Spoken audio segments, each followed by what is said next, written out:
This is English shorthand dictation number 247 and the dictation speed is 140 words per minute. Ready? Start. Honorable Speaker Sir, I rise to speak on the budget of Jammu and Kashmir. This is a budget for bureaucratic expenditure. As you know, the expenditure is mainly on Home Department and Police. Let me start by saying that I opposed the abrogation of Article 370 and I am still opposed to it. It was a wrong step for which the country will have to pay in future. I think that apart from fulfilling the agenda of the ruling party, it has no other meaning. The Finance Minister had mentioned in her speech that the concept of one nation, one constitution, one flag has been adopted. You have read the budget. What is the meaning of this budget being read in Parliament? Why could this budget not be presented by an elected Finance Minister of Jammu and Kashmir? What is there in this budget that the elected representatives of Jammu and Kashmir could not speak on?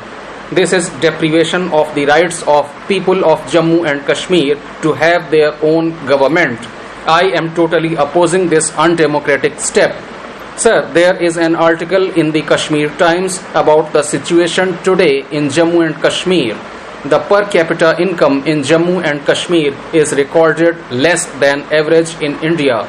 The literacy rate is recorded below the average in India. The unemployment among educated persons is recorded as 22% against the average of 7% in India. The electricity available to public for domestic purposes is dismal. What is the Finance Minister seeking to achieve through this budget? Now, let me also say that this budget is basically a revenue budget in which only 40% is capital outlay and 60% is revenue expenditure, that is establishment expenditure and other similar expenditure. With this, the situation of Jammu and Kashmir will not change. Sir, please see what the people of Jammu and Kashmir have to say about this. I was just reading some statement. The Jammu and Kashmir Chamber of Commerce said that the budget has nothing significant for trade and industry. It is a big disappointment for traders and industrialists who are under mounting pressure due to restrictions and continuous setbacks in the last 2 years due to the pandemic and its related problems. The government has announced certain benefits for the overall development of the country. But what is missing in the budget is a big announcement for marginal traders who were hit by the pandemic and expecting a relief from the Modi government. Now, what is the problem from outside? We go as tourists to Jammu and Kashmir, but the people of Jammu and Kashmir remain poor. It is because there is not so much scope for employment. Land is limited. Even after land reforms, people have not received land. The other thing is handicrafts. That is solely dependent on tourists' inflow to Jammu and Kashmir. Now, what has the government successfully done to improve agriculture? Then comes floriculture and pomology. How much fillip have these things received? Jammu and Kashmir must have assembly elections at the earliest. Your argument that you are doing delimitation is a bogus excuse. You must have elections to the assembly in Jammu and Kashmir. You must have a proper representative government in Jammu and Kashmir. You must have a way to keep the young people away from the path of militancy, to give them the offer of participating in the open elections and also in giving them the jobs. The problems of unemployment and underdevelopment are the biggest problems in Jammu and Kashmir. This government has significantly failed in providing employment and jobs to the people. You talk of big projects, you talk of building highways. That is not enough. Jammu and Kashmir lives in small hamlets. I would like to know whether those hamlets are connected. What happened to your promise of rehabilitating Kashmiri Pandits in the valley? You have not rehabilitated one single Pandit family in the Kashmir valley. I stand here to participate in the debate on the demands for grants for the Union Territory of Jammu and Kashmir. I would just like to humbly ask the Honorable Finance Minister. It is a request. This is not about right or wrong.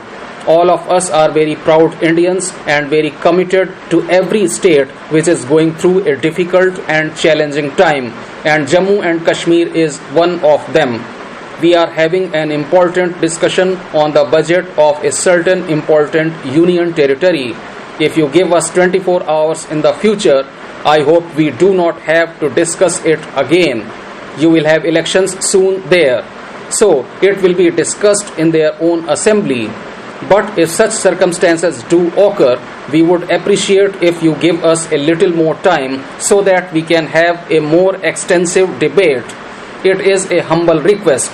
I want to speak only on the budget, but I am too tempted to reply to the Honorable Minister. I do understand that he comes from the state. He has lived there.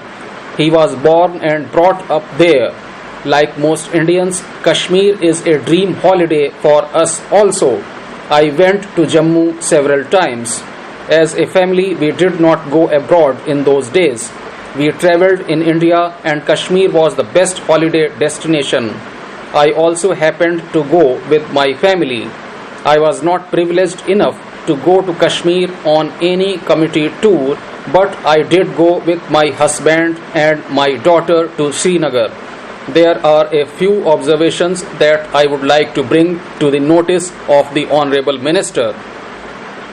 I met a person who runs the Delhi public school there. He belongs to a Kashmiri Pandit family. I am not going to make this an issue of Pandits or locals. Since he specifically spoke so much about them, I would like to bring something to his notice. He talked so much that this government wants to do so much for Kashmiri Pandits and that so much injustice has been done to them. I would like to ask pointed questions to the Honorable Minister. This Delhi public school has 5,000 children. Even through the most challenging times, this family did not leave. The family stayed, survived, and ran the Delhi public school there. It was not the government's agency. They had faced attacks. They run their own buses. Today, what is this government doing to them? The government is sending notices after notices. They are questioning them on who their teachers are. They are sending him notices on some fee structure and whether it is running efficiently. Is this how you are helping Kashmiri Pandits? The Honorable Minister was talking about the Kashmiri Pandits and the pain that he feels for them. Is this the justice that he talks about? He does not feel the pain of these 5,000 children who are studying there today. He does not feel the pain of the teachers who are teaching there. This is one school which accommodates children with special needs. Is this how the government wants to treat them? Is this their love for Kashmiri Pandits? Is it only limited to what happened 70 years ago? Those things happened before even I was born. How many years are you going to be a prisoner of the past? Just stop being a prisoner, live in the moment and go ahead. What are we going to do for our Kashmiri Pandits and people of Kashmir today and for their future? This is what we are debating on this budget, and I think that is what this budget document is all about. The minister talked so much about corruption. I am glad he did. Who does not want a corruption-free environment? The governor has not been appointed by us. He was your governor. He was the one who made an allegation.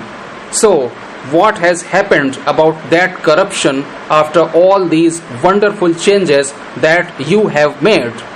It is so easy to sit on one side and criticize somebody. Really, why do you not go and see what the ground reality of Jammu and Kashmir is today? How many hotels have you built? Today, the Honorable Tourism Minister was saying that all hotels are full. How many new hotels have you built?